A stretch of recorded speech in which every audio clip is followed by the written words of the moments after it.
Salut à tous, on se rejoint aujourd'hui pour le test. Un nouveau test, celui du Ulefone Power 2, un smartphone qui m'était envoyé par la boutique Gearbest. Donc c'est le Power 2. Voilà, donc je me rappelle plus, je crois que j'ai fait le Power 1, je me rappelle plus, je suis pas sûr, j'en ai tellement fait. On est à 189 smartphones en test, je crois que celui-là c'est le 190e. Et du coup, je ne peux pas me rappeler de tous. Donc, le Ulefone Power 2 qui est en vente sur la boutique Gearbest, en ce moment en vente flash à 142,39. Donc, ce modèle-là est déjà vendu. Par contre, si vous voulez l'acheter, il y a un lien d'achat directement en dessous dans la description de la vidéo ou sur le blog, dans l'article associé. Voilà, allez, on passe directement aux caractéristiques. Donc les caractéristiques, on a affaire à un écran 5.5 en Full HD protégé par un Corning Gorilla Glass 3, un processeur 6750T Mediatek, octa-core 45 Go 5, un Mali 860 MP pour la partie graphique, Android 7 pour la version Android, 4 Go de RAM, 64 Go de ROM, une caméra arrière de 13 mégas interpolé 16 et de 8 interpolé 13.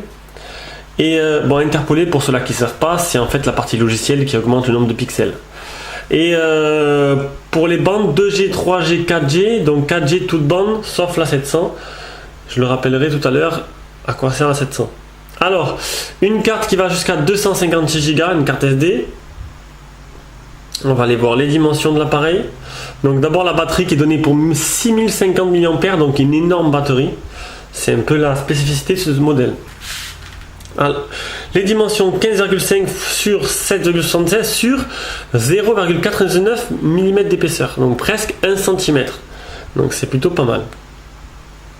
Et voir si on peut apprendre un peu plus dans les photos promotionnelles. Donc on peut apprendre que c'est un écran qui vient de C#, qu'il est en 2,5D, ça veut dire qu'il est légèrement arrondi sur les bords, même si ça, là c'est pas trop flagrant. Il a un capteur d'empreinte, le compas. Gyroscope, la Quick Charge en 2.0, la 4G Volt et 5G pour la Wi-Fi, la batterie de 6050, donc ça on l'a vu, L'appareil photo, est-ce qu'ils parlent de l'appareil photo? Non, ils disent pas quel modèle d'appareil photo, donc je laisse mon abonné fétiche le dire. Et voilà, donc on va passer maintenant au design. Le design de l'appareil, c'est un beau bébé quand même, hein. Donc à l'avant on a le haut-parleur de tête, l'appareil photo frontal, le capteur de proximité devrait être par là, on verra ça après aussi. On a un écran Full HD protégé par un Gorilla Glass 3 en 2,5D, un capteur d'empreinte ici, donc c'est pas un bouton physique, c'est un bouton tactile. Voilà. Bon, il n'est pas sous la vitre comme sur le Zuc que j'ai ou comme sur les Mi 5S, il est dessiné en fait dans le téléphone, il est incorporé. En dessous on a les haut-parleurs, la prise de rechargement, le micro. Sur ce côté on a le tiroir SIM. Donc hop, on a une micro, une nano, non je dis n'importe quoi, on a deux nanos ou une carte SD. Donc la carte SD là et là c'est les deux nanos. Donc c'est une double SIM ou une SIM, une carte SD, il faudra faire le choix. Maintenant 64 Go c'est largement suffisant pour mettre toutes nos photos de vacances et tout le reste. Alors un bouton power, bouton volume plus moins, et au-dessus le port jack qui est toujours là. Et tant mieux, je comprends pas les constructeurs qui enlèvent le port jack, c'est vraiment débile. À l'arrière on a une partie en métal qui se situe au milieu, et en haut et en bas c'est du plastique, c'est fait pour faire passer les ondes radio, wifi, etc. Le double flash LED et l'appareil photo qui ne ressort pas, on peut le voir, qui ne ressort pas du téléphone. Voilà, mais on a quand même un gros téléphone, on a 6050 mAh et en fait on a un téléphone qui s'approche du 1 cm et qui est assez lourd. D'ailleurs, en parlant de ça, c'est exactement ce que j'ai oublié de dire. On va aller voir le poids, un poids de 213 grammes sur la balance et c'est plutôt pas mal. Est-ce que j'ai tout dit ? Et comme j'oublie à chaque fois, la LED notification qui est bien présente, on peut bien la voir ici. Allez, on passe à l'écran. Donc l'écran de ce smartphone. Donc je vous l'ai dit, c'est un écran Full HD en 2,5D un peu arrondi sur les bords. Il n'y a pas eu de film sur l'écran. Ou en fait, je sais qu'il y a un téléphone, j'ai enlevé le film parce qu'il était mal collé. Donc c'est peut-être lui. Donc je pense qu'il y avait un film quand il était livré, sauf que j'ai dû l'enlever. Voilà, il était mal collé, je ne pouvais pas faire le test avec. Mais bon, il est protégé par un Gorilla Glass 3 et l'écran, il est plutôt joli. Voilà, donc on va essayer d'y sortir. Ah, ça marche pas comme le Zuc. Donc très joli écran quand même. avec de belles couleurs. Bon, j'aime bien mettre cette fond d'écran, c'est le fond d'écran du Xiaomi. Et voilà, il n'y a rien à dire. L'écran est plutôt réactif, il réagit super bien. Avec SwiftKey, j'ai pas eu de problème. Donc on va directement passer au test de l'écran. On va faire display tester. Voilà, dans l'ensemble, c'est vraiment un joli écran. Et on peut voir qu'il y a les boutons sur l'écran qui peuvent être cachés aussi et affichés. Alors les pixels morts, les fuites de lumière, les nuances de couleurs. Voilà, je sais pas si vous voyez, mais je filme avec la caméra de Jean-Luc. Salut Jean-Luc. Et elle marche plutôt bien. Donc maintenant, je vais filmer tous mes tests avec ça. Comme ça, je n'ai plus besoin de chercher un téléphone spécialisé dans la vidéo. Je peux me faire plaisir à prendre n'importe quoi, même s'il n'est pas bon en vidéo. Ah non, ça c'est le multitouch. Alors le multitouch, on a sur... c'est bizarre, regardez, c'est rigolo. Il n'y a pas le chiffre qui apparaît. Donc on a l'air d'avoir 5 doigts. Voilà, c'est un 5 touches. Bizarre. Et les photos réelles.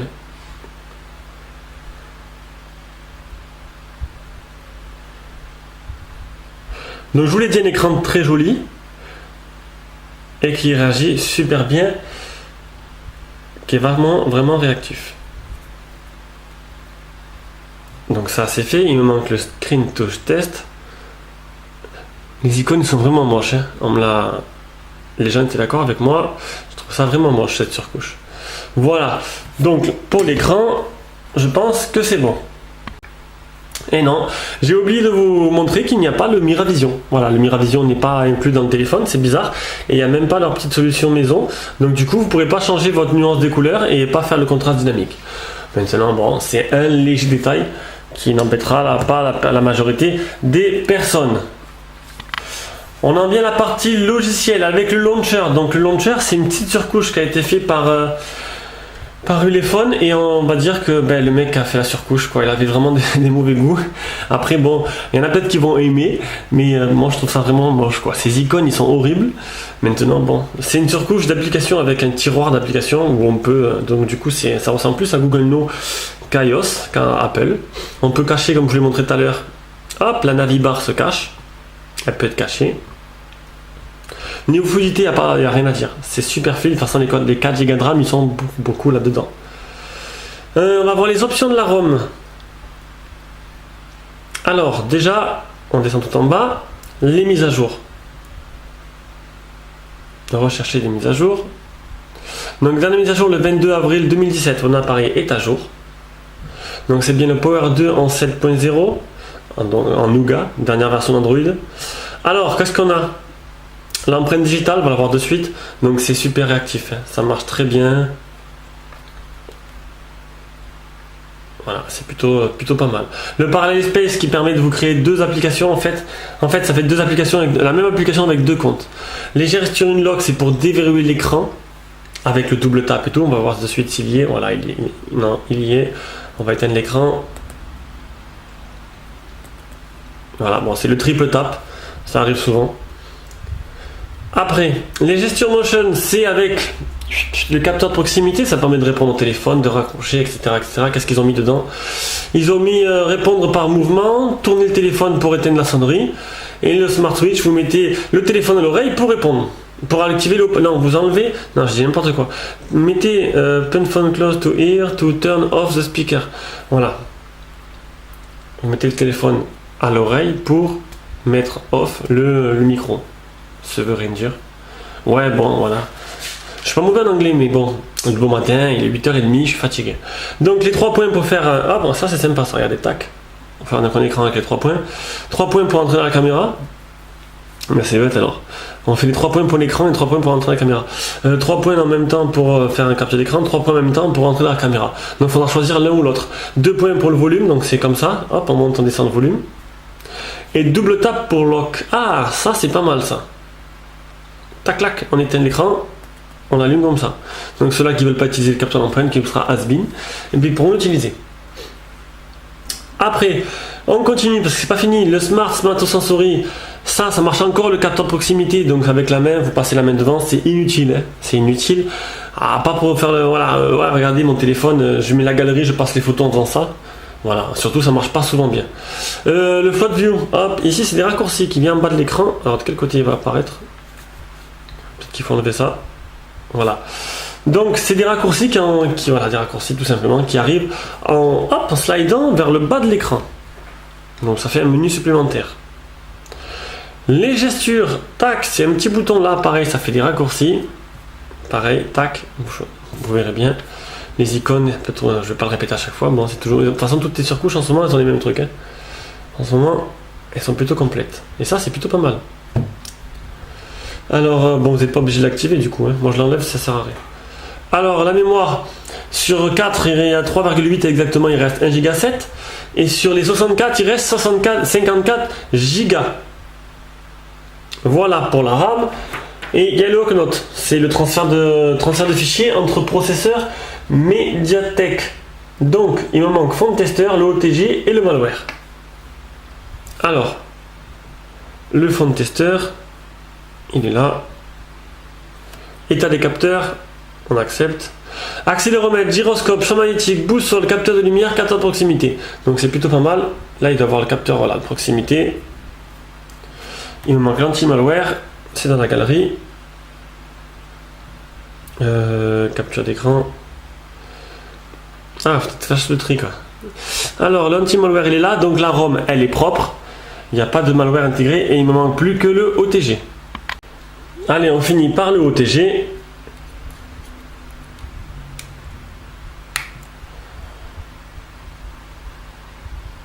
Et voilà, donc il est bien. OTG, donc partie logicielle, c'est terminé. On va maintenant faire les performances et les benchmarks. Alors les bench, en tout 41 174, 1749 Geekbench. Au Geekbench toujours 611 et 2616. Il me manque PC Mark 3128 et l'Epic Citadel et j'aurais été complet 34,1. On passe directement à Rayman et à Rayman. Allez, on commence. Mais du coup, on fera le premier niveau. De toute façon, Rayman, quand il marche pas tout le long du jeu. On le voit direct si le jeu tourne à 100% ou pas. Et là, ça a l'air plutôt pas mal. Il n'a pas l'air de ralentir. C'est fluide, ça réagit bien.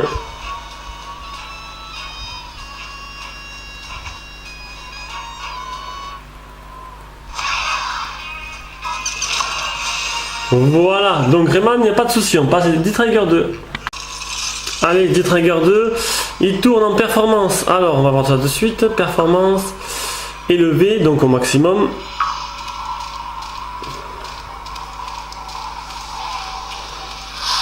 L'écran a l'air de bien réagir.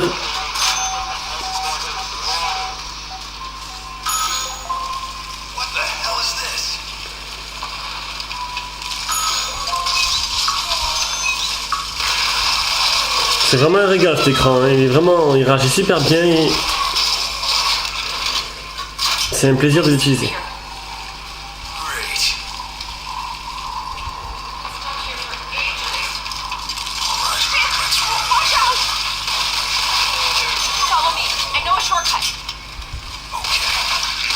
Voilà, donc on va passer directement, maintenant que ça c'est fait, à Real Racing 3.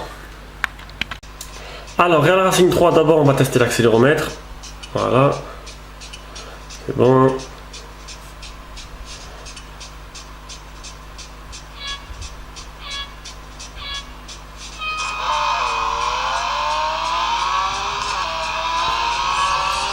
Ça réagit plutôt pas mal. Il n'y a pas l'air d'avoir de lag.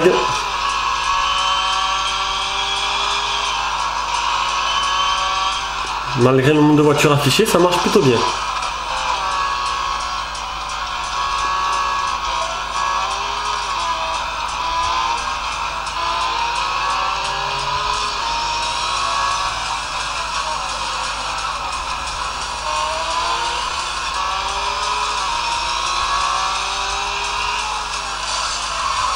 Donc voilà, aucun souci pour la partie performance. Tous les jeux ont tourné comme sur des roulettes. On passe à l'appareil photo, donc déjà le logiciel photo. Donc un logiciel qu'on retrouve, c'est pas le logiciel de base, hein, donc c'est un logiciel un peu plus travaillé. Donc on a le mode vidéo, mode photo, mode beauty, qui marche. Après au-dessus on a le flash. Ça, ici c'est quoi? Hop, donc photo HDR panorama, ici c'est pour changer d'objectif.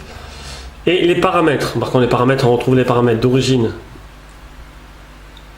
Tout simple. Je vous laisse regarder en même temps. Voilà.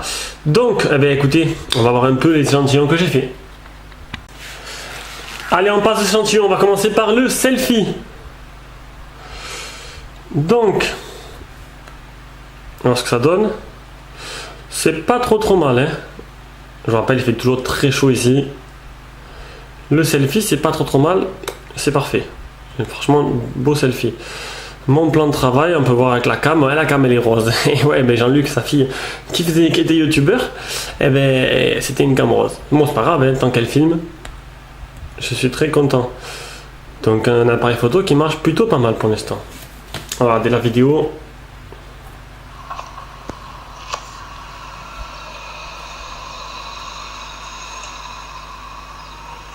Ça va cogner sévère encore aujourd'hui.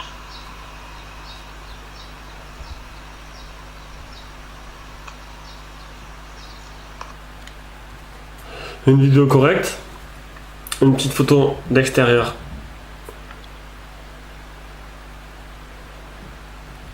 Correct aussi. Une vidéo de nuit où on peut voir que le flash a plutôt pas mal travaillé, il se déclenche au bon moment. Pareil, même si on peut voir ici des zones d'ombre, et en même temps cette photo là pareil. Voilà, le flash vers le bas de la photo, on dirait que voilà. Une photo extérieure. Bon, dans l'ensemble, c'est plutôt pas mal. Hein. Celle-là est jolie. Celle-là, franchement, elle me plaît. Ça fait un effet double caméra qui est plutôt pas mal. Quoique, non, en double caméra, ça fait un effet de flou autour. Franchement, celle-là est plutôt jolie, je trouve. Les photos du déballage. On a pu voir déjà la qualité.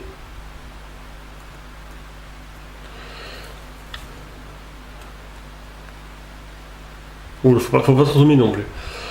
Bon, dans l'ensemble, je suis assez satisfait de l'appareil photo. Il m'a fait des photos correctes. Donc là-dessus, pas trop de soucis, c'est plutôt pas mal. Allez, on passe vite sur le GPS qui marche très bien. 17 satellites trouvés, 15 fixés et 3 mètres de marge. Ce qui est plutôt vraiment bien. Je l'ai utilisé en conditions réelles. Il n'y a pas de souci. On va directement aller sur YouTube, une vidéo. On va écouter le son et après, on a presque fini. Allez, un petit extrait en Full HD pour commencer. On va enlever le son pour pas avoir de problème. Un petit extrait rapide d'une vidéo Full HD prise sur YouTube.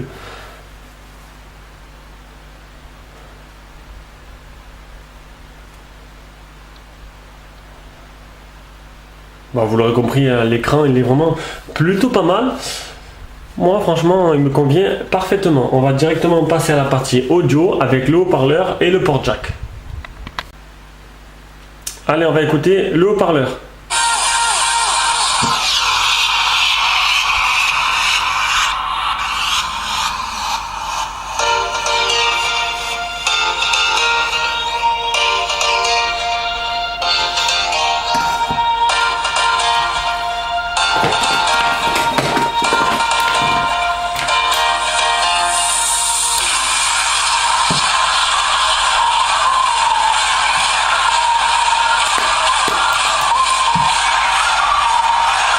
Bon, c'est pas extraordinaire, c'est plutôt pas mal, mais bon, c'est pas non plus sensationnel niveau puissance, mais c'est plutôt clair, le son est plutôt clair. On va maintenant mettre le port jack, voir si ça grésille pas.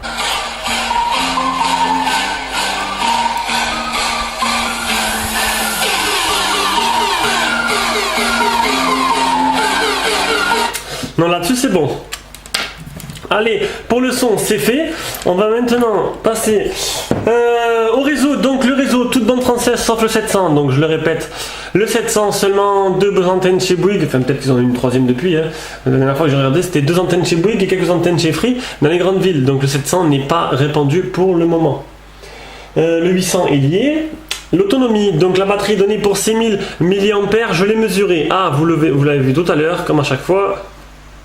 Je l'ai mesuré à 6170, ce qui est énorme et vraiment pas mal du tout. Et ça se ressent vraiment à l'utilisation. quart. J'ai fait, on est où? Voilà, j'ai utilisé 49% de télé de la batterie en 16h50. Donc en 17h, 49%, 4 heures l'écran allumé et 8 minutes 39 d'appel. 15 minutes de GPS, donc c'est plutôt pas mal. Après, le PC marque 11h03, ben ça c'est encore un score énorme qui est proche des Xiaomi. Enfin, qui est comme les Xiaomi d'ailleurs. J'ai oublié de faire ça, tant qu'à faire on le fait. Donc la mémoire interne, donc il reste 3,8, donc la vitesse de mémoire de transmission pour cela que ça intéresse. Et là, c'est tout ce que j'ai? C'est tout. Ah si, j'ai la courbe si vous voulez. La courbe pour la batterie, une courbe assez régulière. Voilà, donc une batterie qui est vraiment énorme et qui marche très bien.